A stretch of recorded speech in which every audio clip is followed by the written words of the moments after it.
5 years, thousands of rounds, over 100 games, and this little Runcam brick has captured it all. Well, most of it. More on that here in just a bit. This is my Runcam ScopeCam 2 4K. I reviewed it way back in 2021. That video, over 16,000 views, a whole bunch of subs, and a whole flood of "what SD card should I use" comments. So here we are in 2025. I'm still using it, I'm still relying on it, and occasionally I'm even yelling at it. There's been no new firmware updates from when I first bought it. Still on version 1.01. There's a new app out. I can't even get that thing to connect after hours of trial and error and awkward camera yoga. Good thing we still have the legacy app.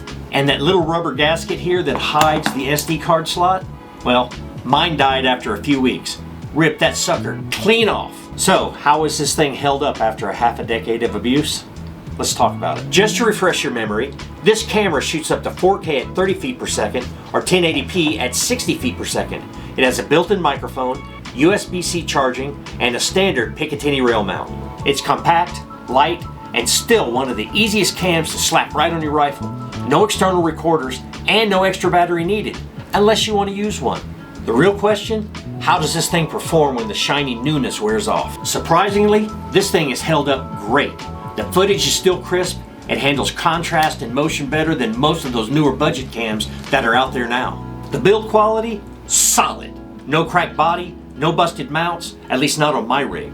It's been through rain, mud, snow, full send dives, and more than a few wipeouts. This thing is still ticking. Let me tell you a little bit about durability. I bought a Foxier Legend 4K ScopeCam a while back because I wanted to compare it against this Runcam ScopeCam 2 4K. First came out, shot the lens clean out of that Legend. No footage, just sadness. So I replaced the lens on that Foxier 4K. What a pain in the butt.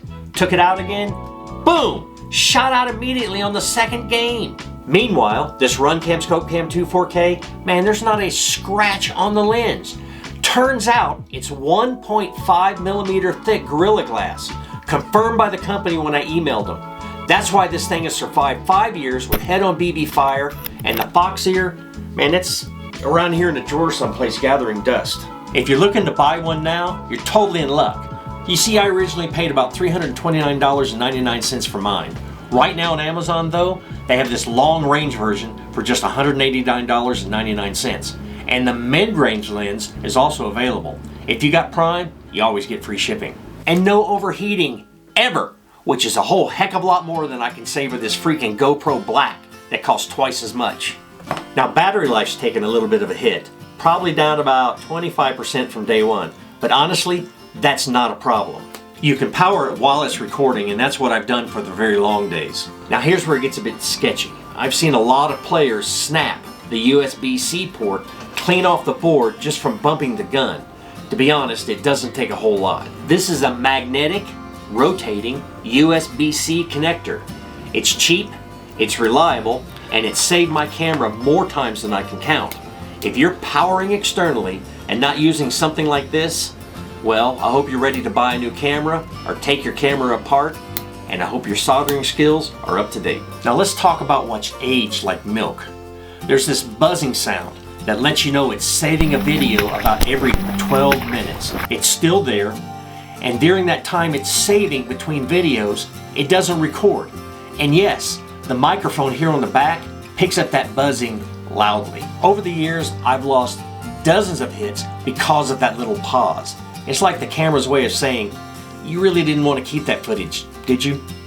And yeah, it crashes. Not often, but it's happened to me at least 3 times over the years. And I've seen it at least a half a dozen other times and other cameras on other players out in the wild. This screen locks up, the buttons don't respond. If you're mid-game, there's not a whole lot you can do about it. To reset it, you're going to need a tiny hex wrench or a paper clip. There's this little recess slot right next to the slot where the USB card sticks in. Poke that and it'll reboot. But good luck if you're doing that while under fire. Add in the total lack of firmware updates and an app, a new app even, that refuses to connect, and you kind of start feeling abandoned. It's like owning a great old truck that nobody makes parts for anymore. The good thing is they still have the legacy app up on the store, so you can still connect your camera. And that rubber gasket that's supposed to fit over the SD card slot to make it waterproof, long gone. Didn't even make it past the first skirmish weekend. It didn't even put up a fight. But you know what I do? I put a piece of tape over it. Maybe that'll help. So is it still worth it? Absolutely. Just grab yourself a magnetic cable, carry extra SD cards, and plan around those 12-minute pauses. I'll drop an affiliate link in the description below. It doesn't cost you an extra dime, but it does help support this channel.